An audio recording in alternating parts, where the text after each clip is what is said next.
The Secrets of Star Trek is brought to you by the StarQuest Production Network and is made possible by our many generous patrons. If you'd like to support the podcast, please visit sqpn.com/give. You're listening to The Secrets of Star Trek episode number 38.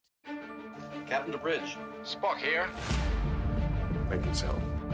Surrender is not an option. Attention crew of the Enterprise, this is James Kirk.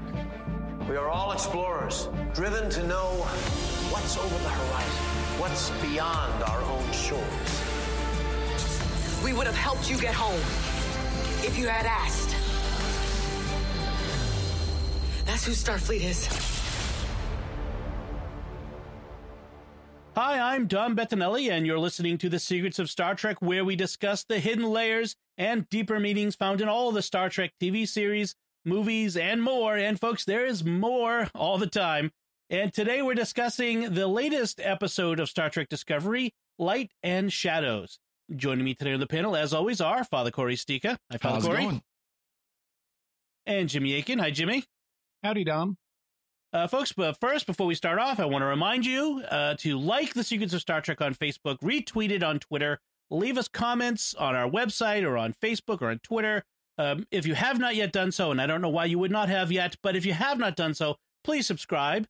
You can do so in iTunes, Google Play, Stitcher, TuneIn, your favorite podcast app like the iTunes podcast app or Overcast or Pocket Cast. There's a bunch of them. You could subscribe on YouTube, where you should hit the bell if you want to get notifications when we post a new episode.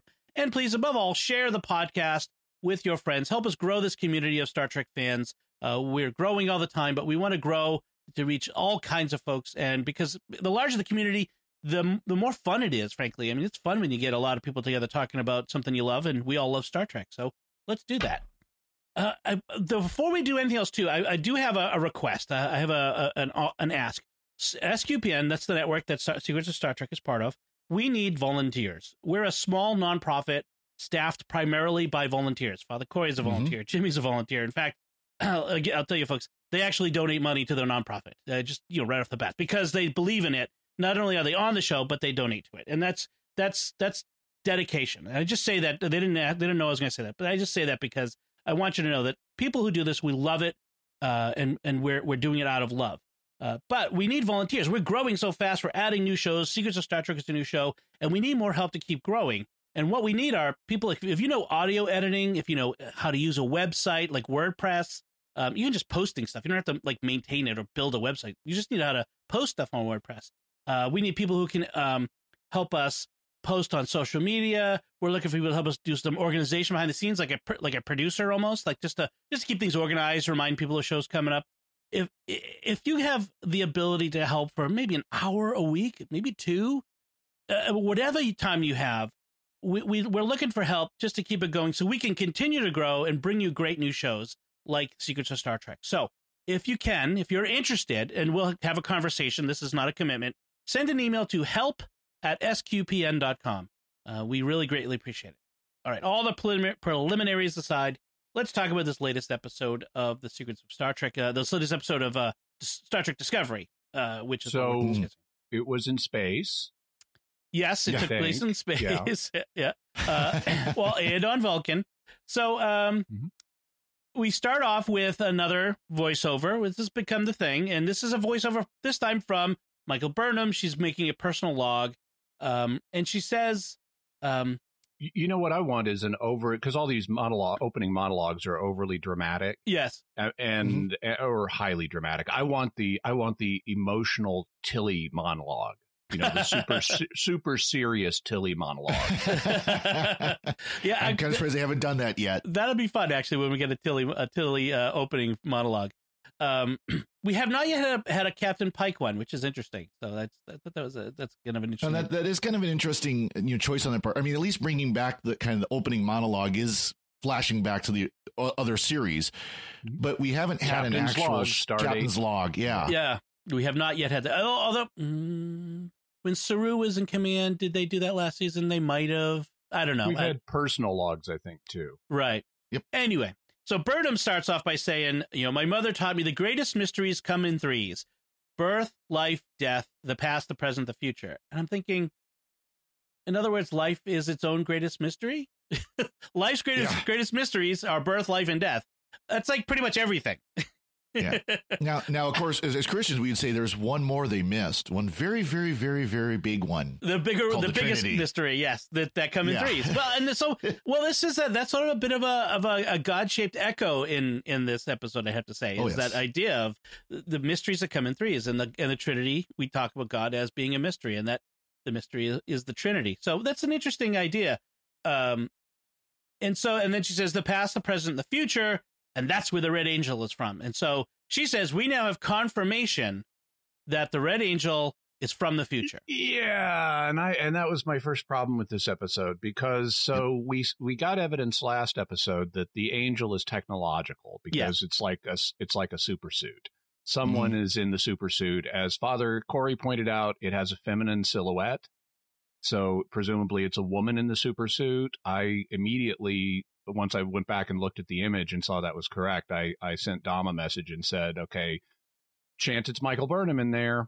Yeah. I don't know that it will be, but maybe. But now we're being told it's definitely from the future. And I'm going, wait a minute, didn't you just say there are these three things? So that means there are two other locations in time besides the future it could come from. Right. If it's a time traveler, it could come from the past, or it could come from the present. It could just be alien tech.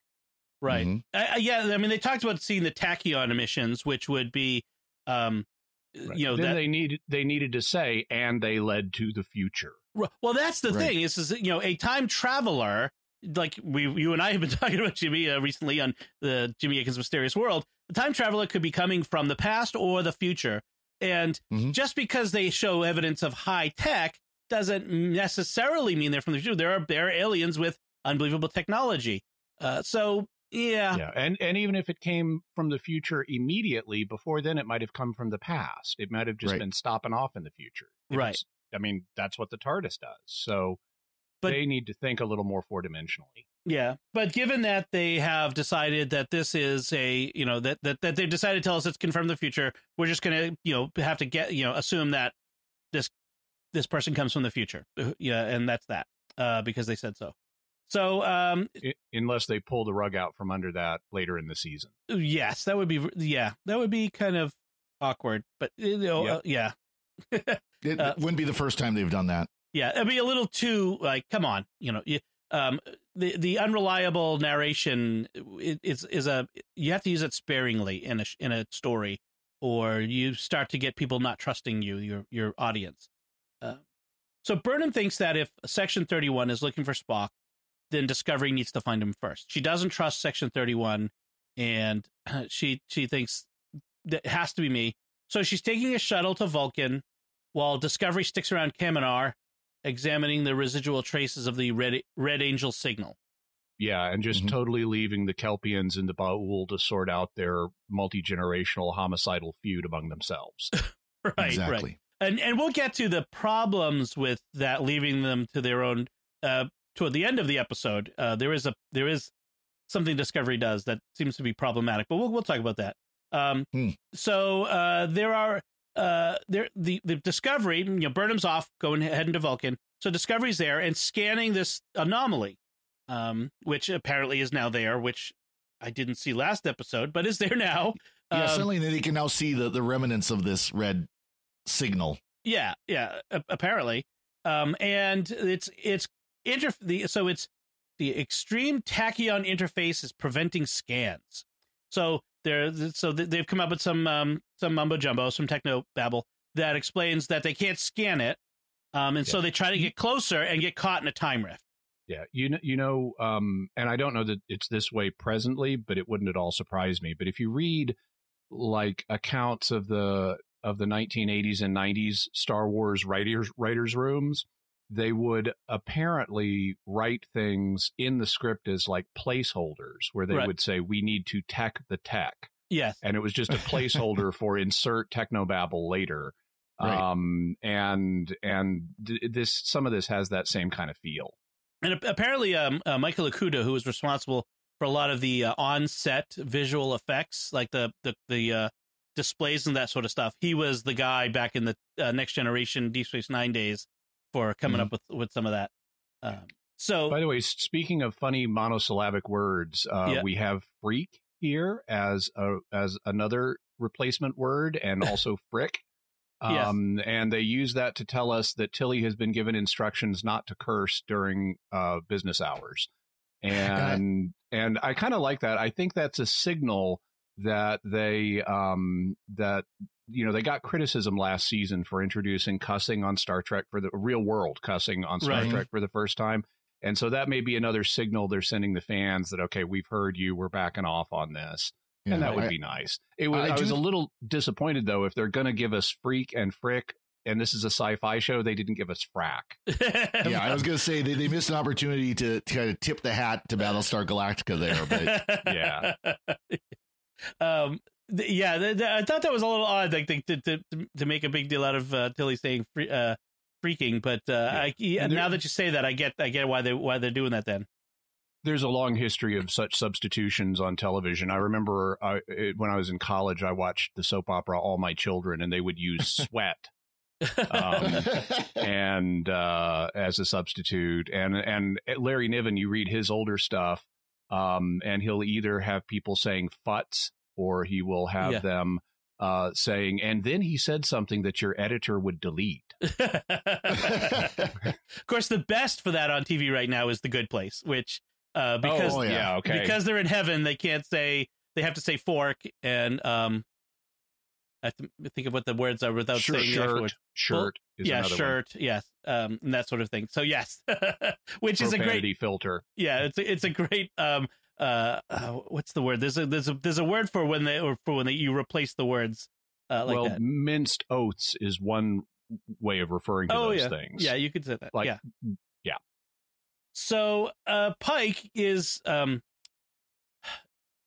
he gets annoyed at Tyler. Tyler is and Tyler is frankly pretty annoying. Well, they've really made him unlikable this season. I mean, just really unlikable. Tyler just immediately challenges Pike again. He's mad that Burnham is gone off the ship and he wasn't informed, which Pike rightly tells him she's taking personal leave. It's none of your business. Of course. Yeah, exactly. Technically, she's going to search for Spock, so that really kind of is his business. But yeah. Also, I mean, and there's also a personal dimension since he and she were a thing last season. But then it's on her to tell him if she's leaving. It's not on Pike to. By the way, your ex-girlfriend has left the ship. Right, and then Tyler does the thing like he says to Pike, if it has to do with Spock, you owe me an explanation, and then tosses his Section 31 badge at the captain. If I were the captain, I would don't you toss your thing at me? Yeah. Like it's getting this whole like showing the badge is getting a little much, by the way. It was nice though that Pike immediately responds, cheer trumps outranks the badge. Cheer trumps the badge. Yeah. If now, since they've established that these are communicators now, the Section 31 comm badges, it's the equivalent of flipping someone the brand new hot iPhone. And so I would just say, hey, thanks, and stick it in my pocket. Yes, exactly. So Pike, they can't get the ship any closer. Saru's got this probe that he wants to shoot in. So Pike says, I'll fly the shuttlecraft in. I'm the best pilot on board. I was originally a test pilot when I entered Starfleet, which is kind of cool. And Tyler says, I'll go with you. And Pike calls him a bad penny, like he is a bad penny that keeps turning up.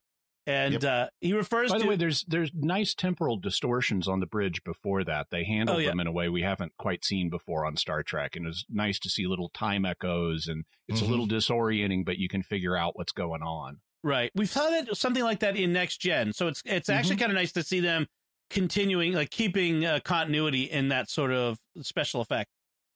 At one point, Pike refers to Vok inside of Tyler as his shadow, which is was interesting. He doesn't trust him and won't tell him anything about Burnham's personal mission because of that. And I think that's interesting. And then of course Tyler throws it back at him like, you just don't know that the war is over. You're mad that you missed the war.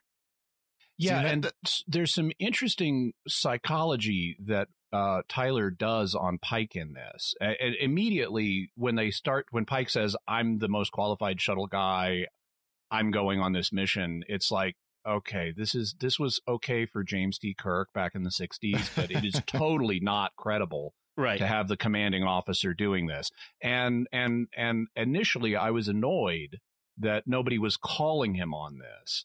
But then they do provide us an explanation for why he is taking such a risk when he really shouldn't. And Tyler does call him on it. And Tyler is correct. And by the end of the episode, Pike admits, you're right. That's why I took this risk, and some others too. Right. And because I did feel guilty about sitting out the war, and I've been trying to prove myself as a result. And why he would admit that to Tyler, I have no clue, but it's nice that they acknowledged the implausibility of this. And it also serves as a, Enkidu and Gilgamesh fight and become friends, Darmok and Jalad at Tanagra moment. Right. So I think by the end of the episode, Tyler and Pike have bonded somewhat. There's go ahead. I disagree with Jimmy, though, that I found it annoying. And the second time I watched it, I found it even more annoying that Tyler was saying they're playing the amateur psychologist. If Pike wasn't such a nice guy, I think Tyler would have found himself beamed back onto Discovery before they got anywhere close to the time vortex. It's just like, shut up, sit there and do your job. Although part of that might be that Pike knows that he's right, which he eventually says. Something to keep in mind about Pike is, where is Pike in his life at this point in his career? After Talos 4, but before the original series starts. Right. So we're after the events of The Cage, which is important. We'll come to that at the end of this episode. Yes. After the events of The Cage, before whatever accident lands him in that chair that we have in the Seaman in the Menagerie, and he's a legend. Pike is a legend. I mean, there's that famous battle, remember, where he single-handedly fought off a horde of Rigelians or something to save a bunch of people. Remember that scene from The Cage where they made him relive it? Giant hairy Viking dudes with scary teeth. Yes, and maids in Wimple and such. A very strange planet. But he's a legend. I mean, eventually at some point there will be the Pike Medal of Honor in Starfleet. This guy is. I mean, Kirk's a big deal, but Pike is a big deal too. So here he is in this scene, and I can see why the regular crew would defer to Pike at this. This is Pike. He's going to go and save the day. He's going to get on the shuttle. He's the best. We're going to defer to him. But Tyler is he's not really Starfleet anymore. He doesn't know what he is, and he's willing to kind of call him on it, which I thought was an interesting dynamic in that. He was sort of never really Starfleet. Well, yes. I mean, and objectively speaking, never Starfleet in one sense. In fact, when Tyler complains to Pike, hey, because Pike talks about his shadow, he's like, look, I can't get rid of this shadow. And Pike says, I know the feeling, meaning I can't get rid of you either. Exactly. That was a good moment. So then we that's where we go to the open. And I come back to Act 1 of the show after the open, and we're at Vulcan, and it's raining on Vulcan. It's a thunderstorm. It's like, yay, we get to see something other than stereotypical weather on a planet. Normally it's like every planet has one climate zone and one form of weather, and that's all we ever see. Exactly. And they've previously established Vulcan is a largely desert planet, and so seeing a thunderstorm on Vulcan is great. It's like, yes, it does rain in the desert. Even out here in California, in Death Valley, it rains, and that's what causes the sailing stones to sail. Exactly. Yep. So, and then there's the plants. And I love the production design of Vulcan in this. It was really kind of neat. It had a real interesting, cohesive feel to the culture. I mean, Vulcan is one of the cool species of Star Trek. We really should develop it more than it ever has been. More than just logic and non-emotion, and blowing it up, right? I mean, yeah. You don't step on Superman's cape, you don't spit in the wind, you don't take the mask off the Lone Ranger, and you don't blow up Vulcan. You don't. Yeah, exactly. Hear me, J.J. Abrams, fix that. So Burnham shows up. She comes home. She sees Amanda. Amanda doesn't trust Burnham. And she is mad. She's still mad at her from the last time they saw each other. And she says she's lying to her. Right.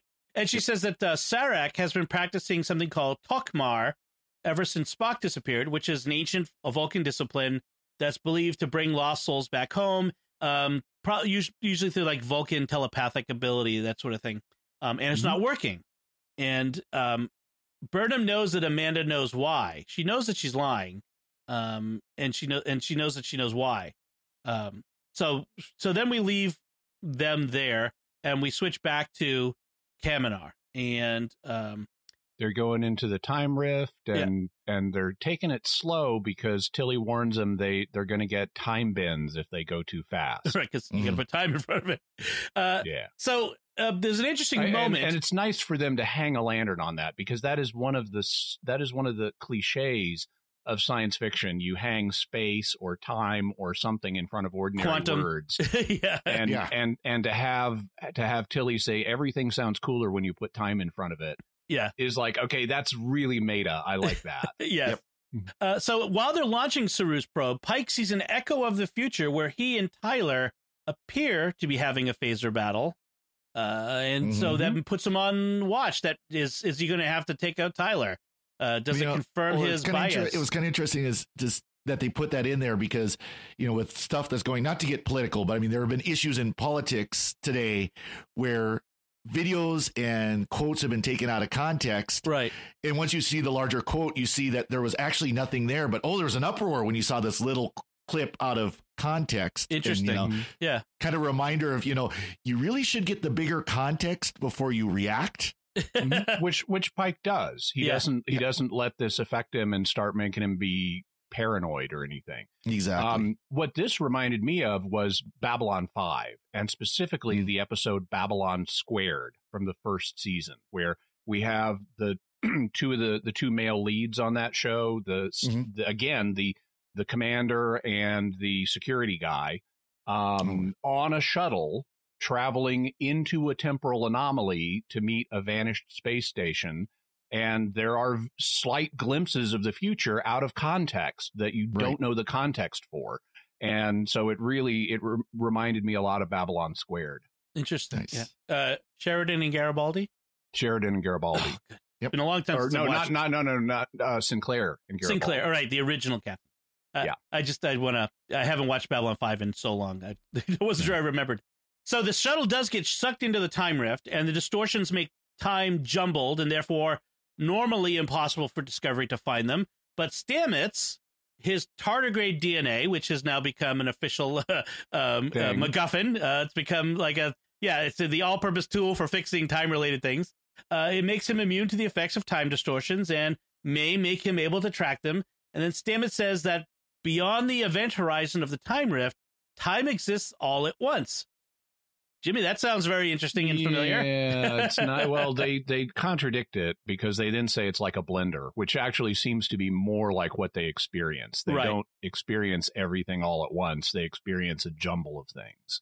Right. We recently talked about time travel, the idea of time travel on Mysterious World. Mysterious World. And there was one of the theories of time is that, the outside of time there is you experience time all at once. That God experiences time all at once. That's how he sees time all as at once. That's how he knows the future.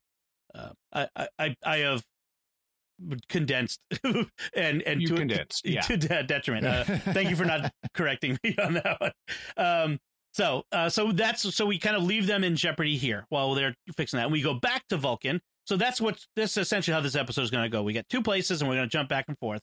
And it turns out that Burnham has somehow found, and I'm not sure they ever explained how she finds Spock, but she found Amanda told her. Oh, she did. Yeah. She calls Amanda on it, and then Amanda reveals it to her. That's why the two of them are there together. That's right. They're there together. Right. Because it's Sarek who walks in on them. So Spock is in this crypt.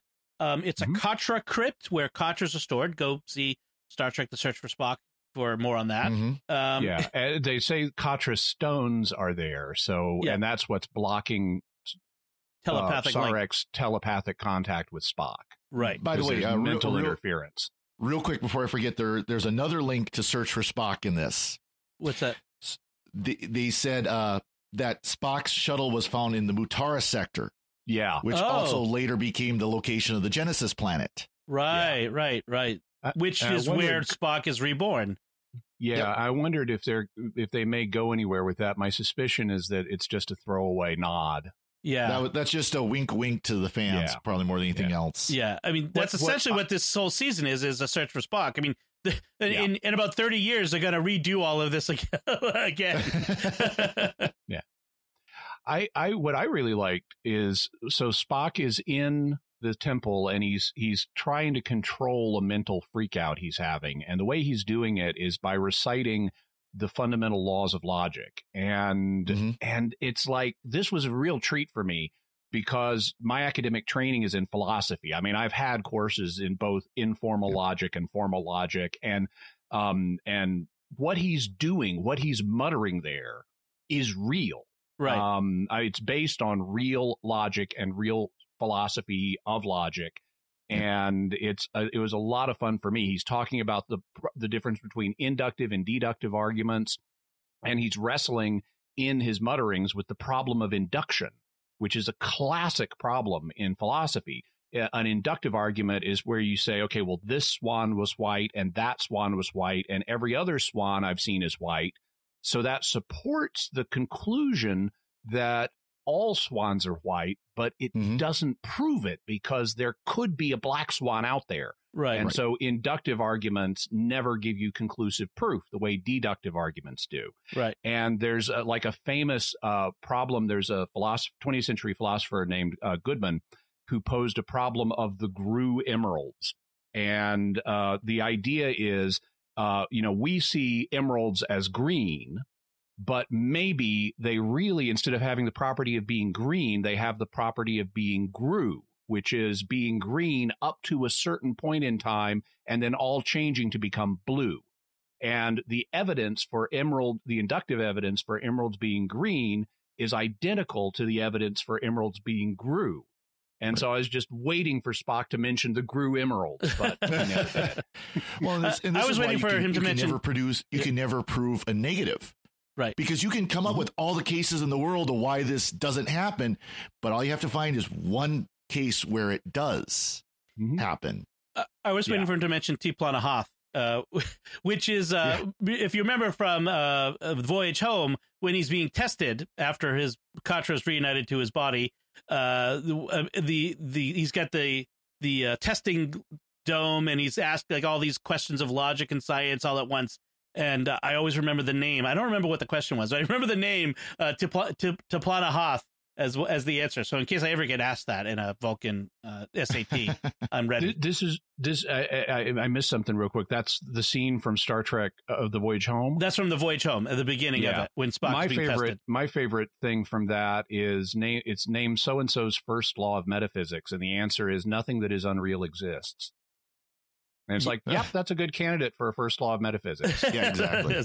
So another moment actually in this scene is another reference again to Wrath of Khan, Search for Spock, which is Amanda says she didn't tell Sarek that Spock is there because he would weigh the needs of the many and doesn't finish her sentence, which is against the needs of the few of the one, which was what Spock says, when he dies on spoilers, when he dies on board the Enterprise in Wrath of Khan. I'm glad someone on this show is weighing the needs of the many and the needs of the few, because we've pointed out in recent episodes there has not been enough weighing of the needs of the many versus the needs of the few lately. Right. Well, Section 31 apparently is, although I think in some cases they might be weighing the needs of the single one myself, but looking like we're weighing the needs of the many. I think that might be part of what they're doing. But yes, I agree. I'm glad Sarek is there to weigh the needs of the many. So in addition to reciting these logic mantras, the doctrines over and over again, he's writing a series of numbers on the wall. He's scratching them into the wall, 841947. And which have to be mysterious for some reason. Right. Well, you have to punch it into the computer every 102 minutes to prevent the island from exploding. Oh, wait, that's okay. I'm sorry, that's lost. So we'll find out later on that, in fact, we found out here. Amanda tells Sarek that she used to read Alice in Wonderland to Spock. We saw that in a couple of earlier episodes, her reading it to Michael as a boy because he had difficulty learning because he inherited from his human nature, something that he inherited from Amanda, dyslexia. Spock is dyslexic. I thought, wow. They say spatial, and so the Vulcan term for what he's got is latocterias. Yes. And they explain that as spatial and order dysphagia, similar to dyslexia, common on Earth, but not on Vulcan. That's why they know he inherited it from Amanda. Right. And I really like the fact that Spock had this learning disability, and that's what part of what alienated him from other Vulcans. And nevertheless, he's considered really smart. Yes. Yeah. And so there's a kind of tension that the viewer might wonder about. How could someone who's supposed to be really smart have a learning disability? Well, I do. Yes. I am dyslexic.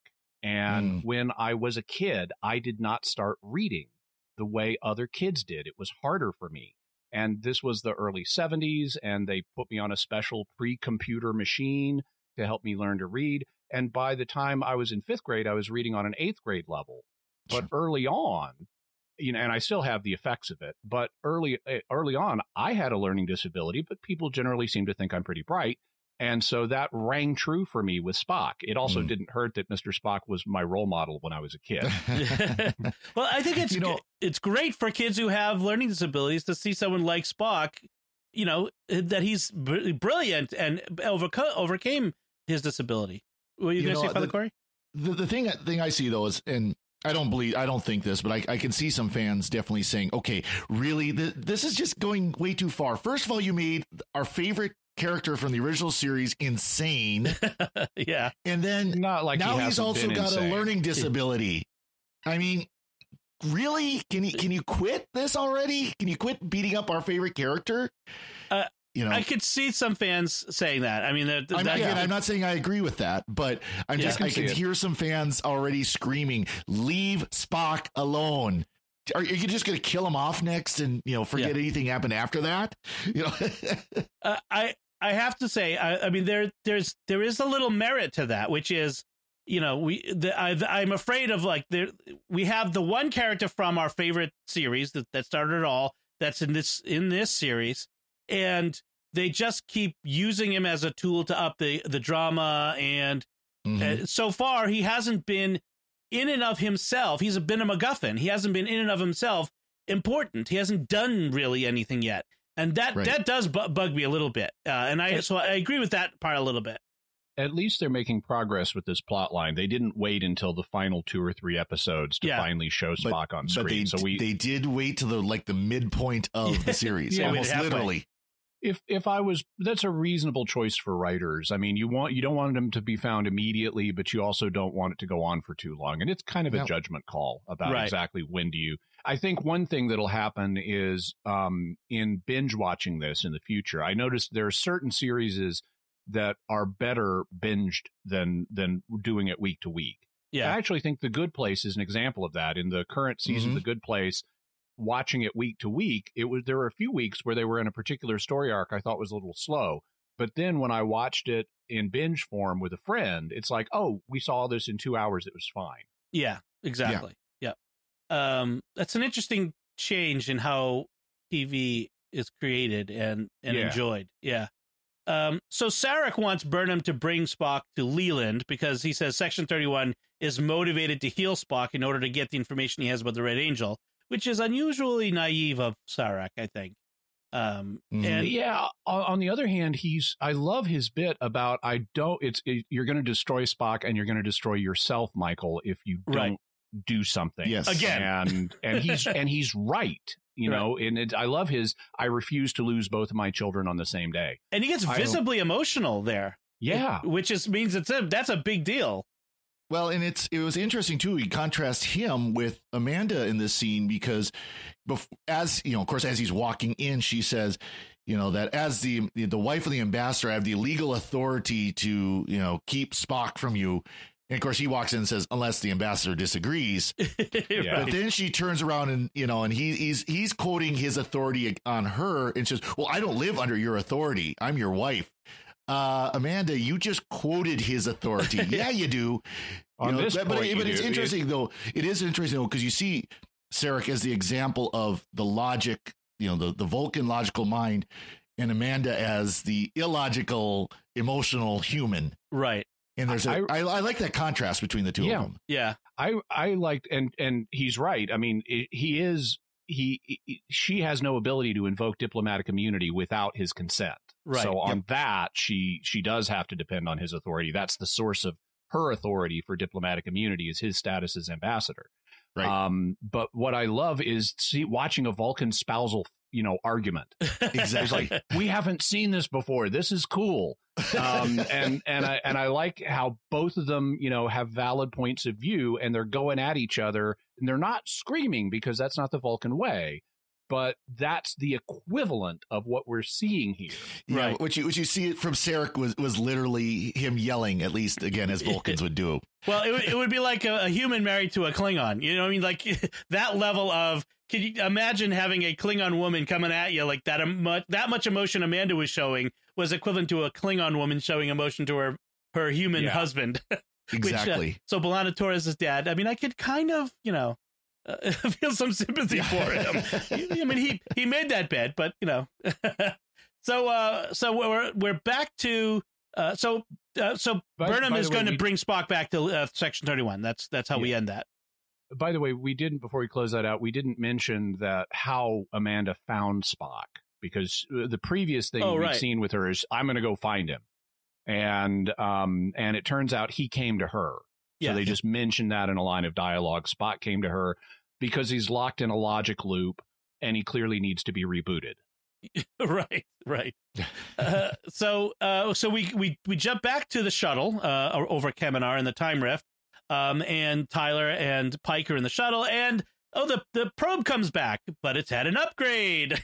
It's a mechanical squid now. Yes, it's now got Windows 10. It's now Doc Ock. Yeah. Well, they got a Windows 10 upgrade. So it has a bunch of octopus arms, and it's attacking the shuttle.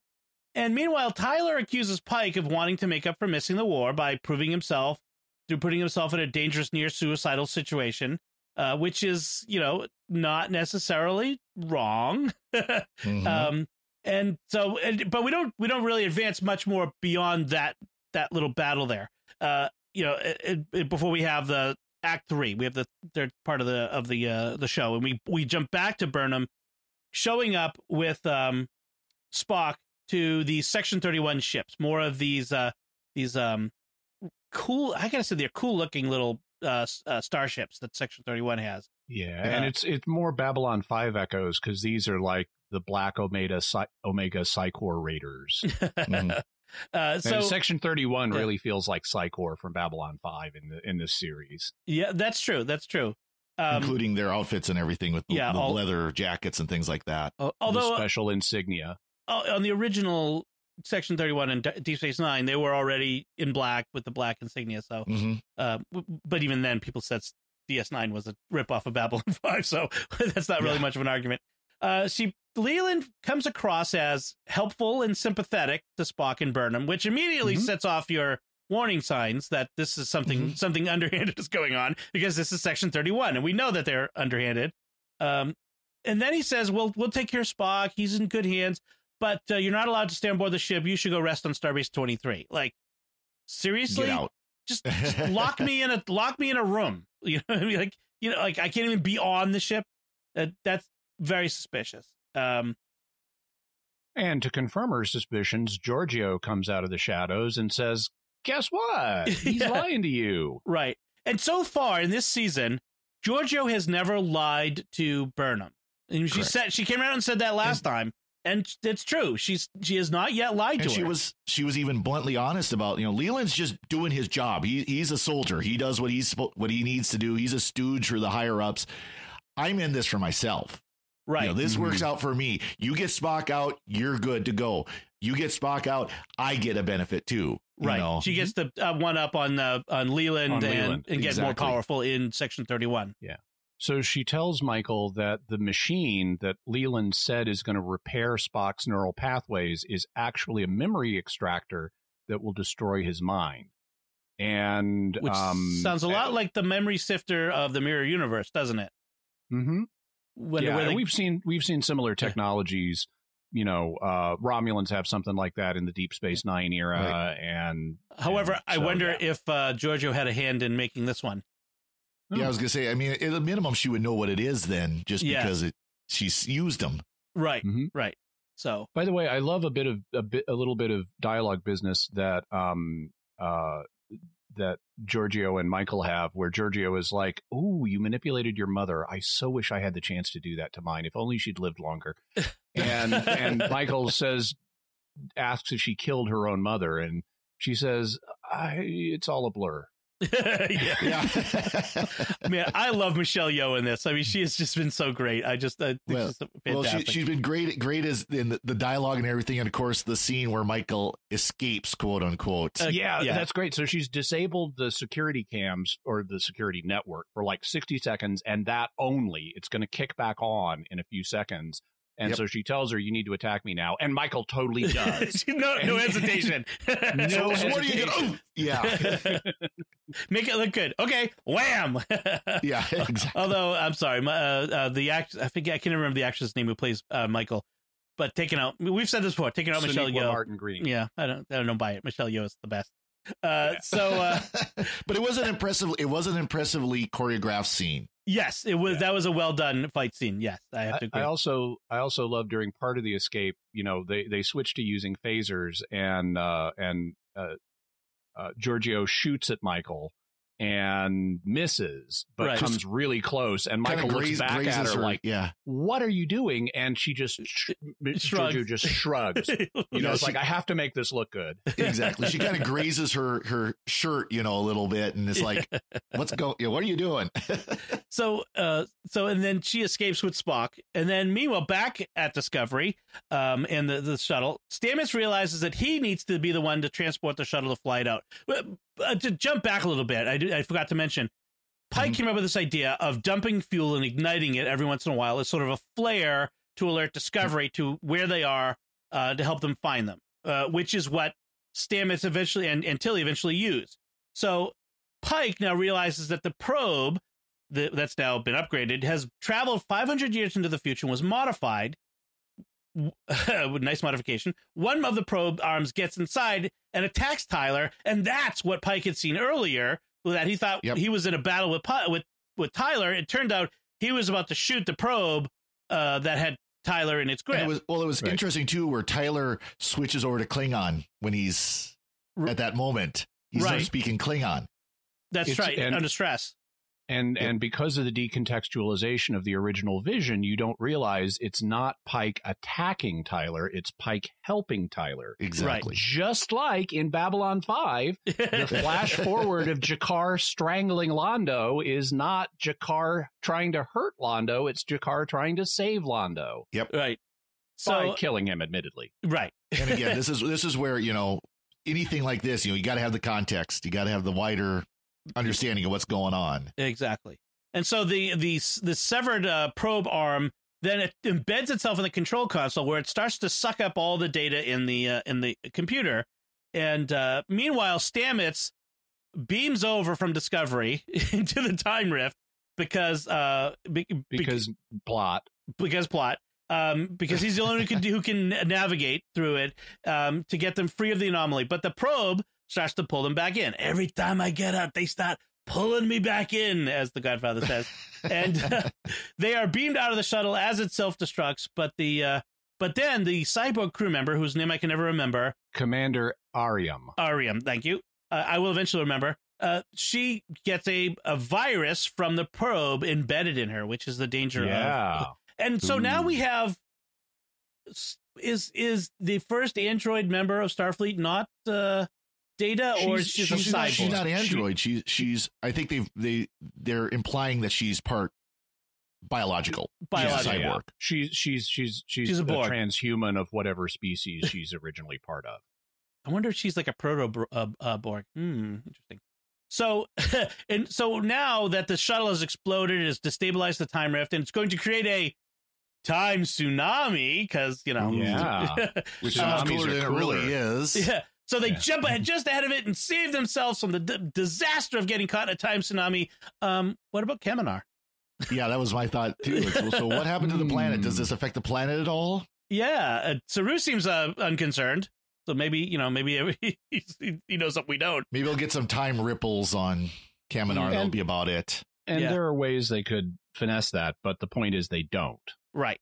They don't finesse it. It's a plot hole that they've left hanging. Yeah. Speaking of plot holes they've left hanging, we have this V'ger problem here of, if you get a technologically inferior probe, what's going to be your first impulse? Upgrade it and send it back, or just send one of your own technologically superior probes in the first place. Exactly. Right. Exactly. And that's just not plausible. Well, at least it keeps happening in Star Trek. Well, at least in the motion picture, the technological creatures that V'ger encounters view it as a life form and therefore upgrade it. So that at least has an explanation. This doesn't have that. This is like what was the one from the original series, Nomad? This is more like Changeling. The Changeling, right? So that's the thing I don't get is why do they assume that this probe comes from the Red Angels? That their motives might actually be dangerous. Could there not be other people in the future? Exactly. Yes, I was just going to go there because so not only does this probe come back for no good reason, and why is it sucking the data on the computer? What is a shuttle going to have that wasn't in the data banks of the probe? Right. You already know everything that's in the data banks of the probe. What are you getting out of this? What are they looking for? Right. Well, and the fact if they're 500 years in the future, wouldn't they have all the data that would already be there just from being 500 years in the future? Assuming there wasn't like a massive data loss somewhere. But you're right, Dom. I mean, just like in the beginning, they're assuming things are from the future just because. They're assuming here that the probe has the same motives as the Red Angel, and it's not a rival faction, which would be the obvious dramatic solution here. Right. For why the Red Angel seems to do good, but the probe seems to attack. Right.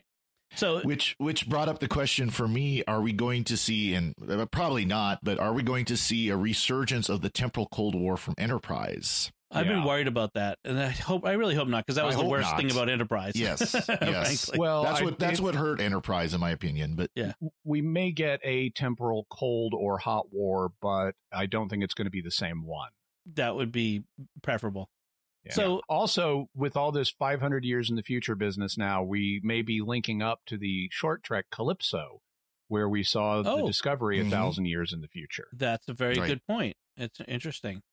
So Pike admits that Tyler was right about his motivations, that he had missed the war and was trying to seek glory, which doesn't make any sense really, because Pike just like I said before, Pike is already a legend. So why is he that may be why he may feel like I've had a really good reputation up to now, and then I had to sit this thing out, and there was something that drove him psychologically to become a legend, I guess. And so it's kind of like, okay, then I'm sidelined for this thing. It's like I didn't get to do what I could do. Right. That's possible, I guess. And then meanwhile, Tyler admits that Pike was right because he was the most qualified for the mission and, the best pilot, etc. So love fest all around. Giorgio, meanwhile, Kumbaya. No, Kumbaya. Yes. Giorgio, meanwhile, back in the Section 31 ship, tells Leland, basically, because Leland thinks Giorgio let Spock and Burnham escape, and which she did, and then so she, in order to keep him from calling her out, she says, "By the way, I know your secret that you're responsible for the death of Burnham's parents because, of course." Dramatically, of course. And of course, I was gonna say in the background, you hear that dramatic music, bum bum bum. Because everybody's connected. So Burnham is got Spock. She realizes that the numbers that Spock's repeating are backwards because he's dyslexic. Okay, so here's an issue. Yes. You can Google almost any number. And you will come up with a web page, frequently on Wikipedia, but you will come up with a web page that has all kinds of interesting facts about this number. And you can Google really big numbers, and that'll happen for them. And so here we have a 6-digit number, only 6 digits. Right. It's in the millions. Amanda has time Googled this thing. And come up with nothing, which is implausible in and of itself. You could Google it today and you would find stuff. Oh yeah, but I find lots of houses for sale if you search for 841947. You can find some houses. Yeah, but with all of their fancy computer technology in the 23rd century, for some reason you don't get, and if you write this number backwards, it's the coordinates of a forbidden planet. Well, that would be interesting. Which, by the way, this supercomputer that could find the fact that this is the coordinates of a planet, at no point does it say, warning, you are going to this planet will violate General Order 7. Do not go. Are you sure you want to do this? Well, to be fair, maybe General Order 7 is not yet in effect, but after the first time it was like, okay, nobody go there. After the second time they go, maybe that's when they say, okay, really, now we need a general order, pain of death situation. Possibly? Because frankly, after the first time they went, let's be honest, when we talked about the cage, they were powerful aliens, but are they that much more powerful than all the other aliens they've encountered? Especially given the understanding that they kind of came to at the end of that episode. It was, you know what I mean? So there wasn't, you could retcon the idea that really what happened at the end of the cage was not enough to really have the pain of death to go back. Well, and if I'm not mistaken, though, General Order 7 has not been established as having the death penalty. General Order 4 has. What was it was General Order 4, and we're not actually given a clear understanding of what General Order 4 is. Okay. But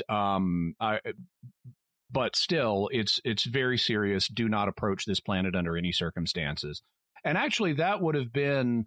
I mean, they're kind of relying on the audience here to know what Talos 4 is. Oh yeah. And if it actually, I think would have been better, both for the fans and for new people who don't know what Talos 4 is, to give them a little bit more. And instead of just having Michael say, go to this planet that you've never heard of, new viewer, have Michael say, go to this planet you've never heard of. And then the computer say, it is forbidden to approach Talos 4 under any circumstances. And that would at least tell the new viewer something about Talos 4 that ups the drama about it. I'm sure, obviously, looking at the teasers for the next episode, they'll probably go into that. Well, and to go back to your point about shows that are binged, if you're binging this, you'd get that in about 5 seconds, and after you get 5 seconds into the credits, and it switches over to the next episode. So that might be at play here. But you're right. I mean, it wouldn't have taken much to just have the warning come up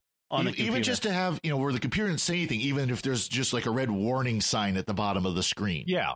Just that simple little banner saying warning. Right. And left it at that. So and I have to say, looking at the previews, I'm kind of excited about Talosians and like the possibilities. I mean, there's great potential and great potential disaster, but I'm kind of excited about the possibilities. Next episode looks interesting. Yeah. So, any other points that we didn't cover that you'd like to bring up here, Father Corey? Just one minor thing. When Pike switched control of the shuttle over to Tyler, he asked if he has any stick time, and of course, that's an old pilot's term for actually flying the plane. But of course, which is interesting because what do shuttles at that time have? They don't have sticks. It's all touch control. Yep. Jimmy, anything? Nope, I'm good. All right. So before we finish out here, I do want to take a moment to thank our patrons who make it possible to create the Secrets of Star Trek for everyone. Today we're going to thank by name Christopher K, Janelyn M, Angie T, John H, and Mark S. It's through their generous donations at sqpn.com/give that they make it possible for us to continue the Secrets of Star Trek and all the shows we do at sqpn.com. And you could join them by visiting sqpn.com/give. So that's it from us. What did you think of this episode, Light and Shadows? Let us know by visiting sqpn.com/trek or the SQPN Facebook page, and leave us some feedback or send us an email to trek@sqpn.com. You can find any links relevant to our discussion on our show notes at sqpn.com. And we'll be back next time when we'll be discussing those Talosians in the next episode titled If Memory Serves. Until then, Jimmy Akin, thank you for joining me and sharing the Secrets of Star Trek. Live long and prosper, Dom. And Father Corey Stiga, thank you as well. Yeah, thank you, Dom. And once again, I'm Dom Bettinelli. Thank you for listening to the Secrets of Star Trek on StarQuest. And remember, Trust the math.